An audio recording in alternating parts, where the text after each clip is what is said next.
Boom! Hello mga kabosing, napakaganda ng araw nito kahit bumabagyo yung ginagawa ko itong vlog na to. Kaya mga kabosing, stay tuned. Kaya abangan nyo yung mga bibitawan ko mga salita. Dahil ito ang mas talaga magbibigay sa'yo yung tanong na paano ba ikaw, ako makakamove on, di ba? Kaya habang ikaw ay nakikinig ng video na ito, huwag mong tingnan yung profile picture niya. Yun ang problema natin. Lagi tayo nagtatanong, paano ba ako makakamove on? Ako, tingnan mo sarili ko, paano ba ako? Kaya, ang nakalagay dyan, paano ba makamove on? Di ba? Tinatanong mo yung sarili mo na paano ka ba makakamove on? Pero ang totoo, hindi mo naman talaga gusto mag-move on. Hindi, binapasok mo sa utak mo na paano ba yung bagay? Paano ba mag-move on? Pero hindi mo naman talaga gusto mag-move on. Ngayon, bibigyan na kita ng mga bagay para maka-move on ka. Pero sa part yun ng video na ito, bakit ang pag-uusapan natin ngayon ay mga magagandang bagay paano tayo makaka-move on, di ba? Kaya stay tuned sa video na ito. Kaya abangan mo sa mga sasabihin ko dahil ito ay para sa akin, para sa'yo na nanonood kung gusto mo talaga makamove on. Wow, pakahirap mag-move on, di ba? Kaya sana ay may makatulong to, pero kung hindi man, bahala ka lang sa buhay mo. Okay po, kaya stay tuned sa video na ito. Ito po ay mga 2 oras, kaya ikaw nanonood ng premiere ngayon o manonood ng video na ito, di ba? Humiga ka na habang nakikinig ka ng video na ito. Ngayon, handa ka na ba talaga na mag-move on? Di ba? Ang tanong, paano ka mag-move on kung hindi naman naging kayo? Sakit. Paano nga ako mag-move on kung hindi naman naging kami? Paano ka ikaw rin? Paano ka mag-move on? Di ba? Ano yun? Naging crush mo tapos hindi naging kayo. Tapos sasabihin mo, paano ko makaka-move on? Eh wala naman kayo. Wala naman tayo. Wala naman sila. Di ba? Yun yung question. Sakit naman nun. Di ba? Sama-sama na to. Kung ano naramdaman ko before, maramdaman mo na rin ngayon. Na paano ba ako makaka-move on? Ano ba kailangan kong gawin? Talaga itong mga bagay nito ay hindi ko na alam kung anong gagawin ko. Kung paano ako makaka-move on. Inisip ko na lahat. Pinlano ko na. Lalo itong vlog na to. Kung paano ko sasabihin. Yung paano ba maka-move on. Kaso lang, bigla ko naalala yung mga bagay na binigay mo sa kanya. Bigla mo na iisip yung mga masasayang araw na magkasama kayong dalawa. Yung talagang naisasama mo na siya sa bahay nyo. Nagluluto kayo ng pagkain na kakainin nyo ng mga barkada mo. Tindi. Tapos yung tipo na ano pa, sa dami mong naaalala na kasama siya. Paano ka makaka-move on kung dinampot mo yung kutsara?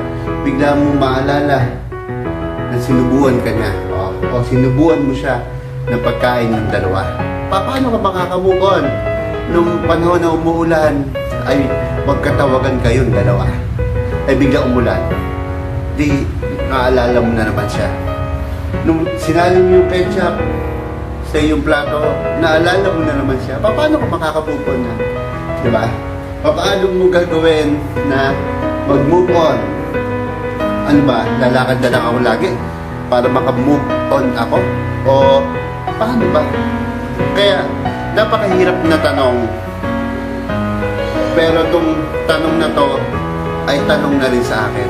Tanong na rin sa'yo. Tanong na rin sa maraming tao. Paano ba talaga tayo makaka-move on? Ano ba dapat natin gawin? May step by step ba to? Meron ba itong mga gagawin? Meron ba? Pero yun yung question sa ating lahat mga kabosing. Paano ba tayo makaka-move on? Ano ba dapat natin gawin? Ano ba dapat natin planuhin? Ito ba ay goal setting din? Ito ba ay binabayaran? Ito ba lahat ang mga bagay nito? Ito yung question. Ito yung buhabagabag sa isipan natin lahat. Paano ba tayo makaka-move on? Paano ka makaka-move on? Eh, mahal mo pa siya. Di ba? Paano ka makaka-move on kung lagi ka pa rin nakatingin at updated sa mga posts niya? Paano ka makaka-move on kung lagi pa rin ikaw nakatingin sa mga my day niya. Di ba? Paano na yun? Paano na yun? Paano natin gagawin ang lahat ng ito? Question. Ano na gagawin natin?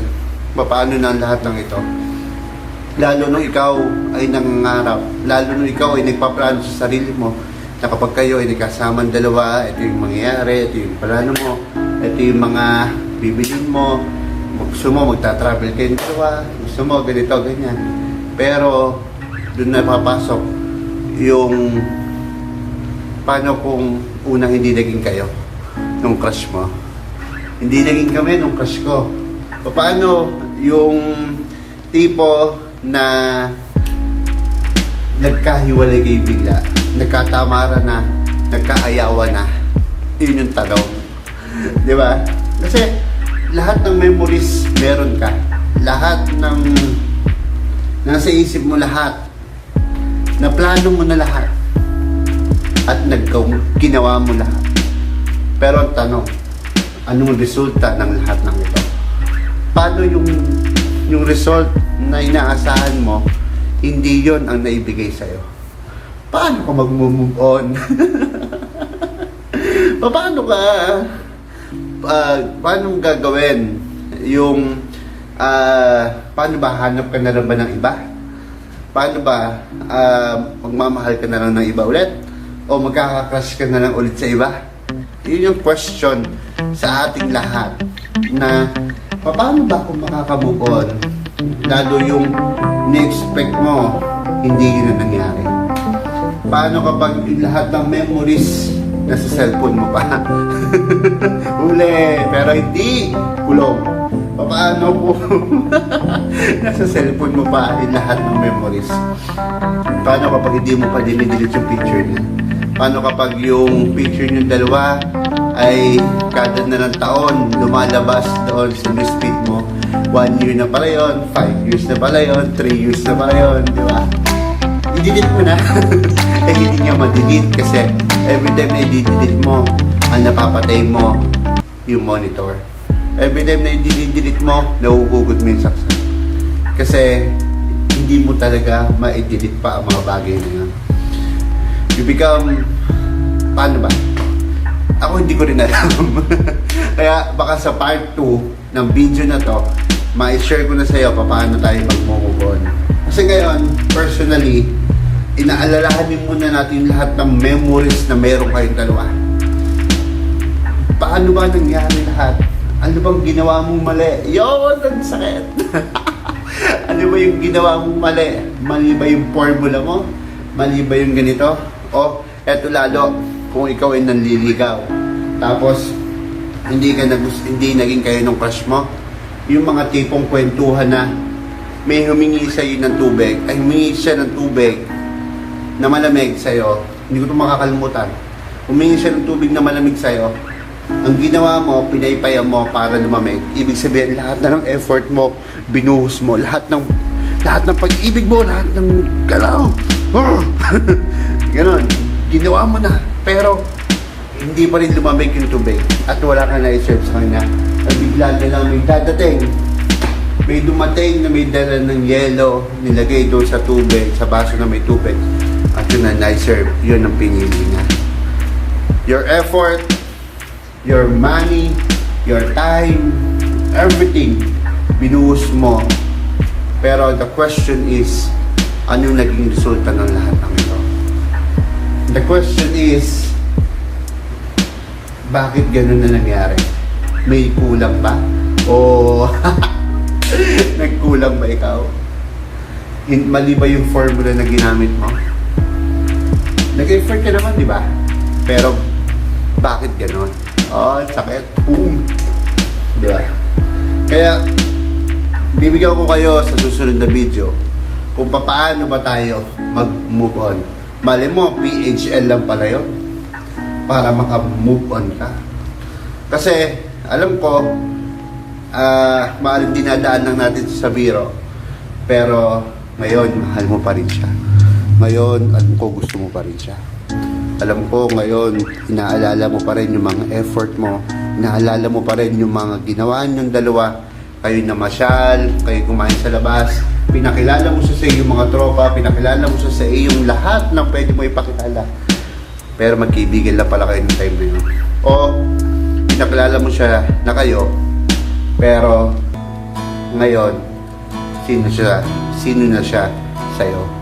Sino ka na sa kanya? O, paano ba makamove on? Paano makamove on? Diba? Yun ang tanong. Kaya minsan, napapaisip ka na lang ng mga kantang, kung di rin tayo sa huli. O, diba? Kahit yung kanta ko, hindi makamove on. Yung boses ko pala, hindi makamove on. Kaya, ngayong video na to, sana napanood mo. Sana panood yung part 2. Kasi, ang dami mong memories. Ang dami mong gustong gawin pa. Pero, hanggang dito ka na lang talaga. Diba? Ang dami mong plano, pero sasabihin ko sa'yo, walang ganun. Ito mga trailer natin sa susunod ng video. Marami kang inisip, marami kang gustong gawin, marami kang pinlano sa utak mo, pero hindi mo pa siya kasama sa mga plano mo. Guys, wala akong music, pero ramdam na ramdam mo yung mga sinasabi ko. Sinaramdaman ko din lahat. Nagplano ka, pero nagpaplano ka dito, pero iba yung pinupuntahan mo. Kasi hindi siya kasama sa mga plano mo. Hindi siya kasama sa mga pupuntahan nyo. Hindi siya kasama sa mga plano mo. Hindi. Kaya tanong, paano tayo makakapag-move on? Paano tayo mag-move on? Paano tayo mag-move on? Paano? Yun yung tanong sa utak mo, sa isip mo, sa ating lahat. Guys, paano ako makaka-move on? Iikot na lang ba ako? Pag harap ko sa camera, move on na ako. Diba? Paano ba to? Kaya, we're looking forward sa susunod na video ay susubukan natin alamin. Baka sakali, baka sakaling sa video na to na susunod ay makamove on na tayo. Diba? Ako, nakamove on na ba ako? Siguro, baka, pwede, tingnan natin kung paano tayo mag-move on. Kaya abangan nyo po ang susunod na kabanata sa video ito. At mag-subscribe na kayo kung gusto nyo. Hit nyo lang yung bell button kung gusto nyo. I-like nyo lang, mag-comment kayo kung gusto nyo. Bahala kayo sa buhay nyo. Basta sasabihin ko lang sa'yo, ang hirap mag-move on, pero baka sakali sa susunod na video, mag-move on na tayo. Thank you for watching and ingat po tayong lahat. Maraming salamat po. Boom!